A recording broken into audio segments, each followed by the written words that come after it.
Hi, ನಾನು 2020ನಲ್ಲಿ James shooting ಮಾಡೋಕ್ಕೆ ಬಂದಾಗ ಈ ಬ್ಯೂಟಿಫುಲ್ ರಿಸಾರ್ಟ್ ವಿಜಯಶ್ರೀ ರಿಸಾರ್ಟಲ್ಲಿ ನಾನು ಅಪ್ಪು ಅವರು ಎಲ್ಲ ಉಳಿದಿದ್ವಿ. ಆವಾಗ ನನ್ನ ಮಗಳಿಗೆ 2 ವರ್ಷ.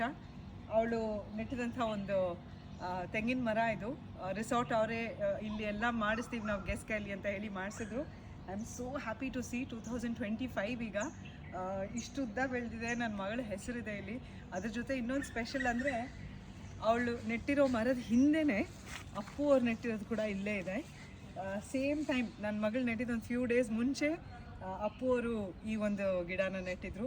ಅಲ್ಲಿ ಜೇಮ್ಸ್ ನಟಿ ಪ್ರಿಯಾ ಆನಂದ್ ಅವರು ನೆಟ್ಟಿರೋ ಒಂದು ತೆಂಗಿನ ಮರ ಇದೆ. So such a lovely memory. I am so happy to be here. Hampi ಉತ್ಸವಕ್ಕೆ ಬಂದಿದ್ದೆ, ಹಾಗೆ ವಿಜಯಶ್ರೀ ರೆಸಾರ್ಟ್ಸಿಗೆ ಬಂದು ಮರ ನೋಡ್ಕೊಂಡು ಹೋಗೋಣ ಅಂತ ಬಂದಿದ್ದೀನಿ. ರೆಸಾರ್ಟ್ ಅವ್ರು ಎಲ್ಲರಿಗೂ, ಅವರ ಗಾರ್ಡನ್ ಟೀಮ್ ಎಲ್ರಿಗೂ ನನ್ನ ಕಡೆಯಿಂದ big thanks. It's such a lovely memory to have. So ನಿಮ್ಮ ಜೊತೆ ಹಂಚ್ಕೋತಾ ಇದ್ದೀನಿ ಅಷ್ಟೇ.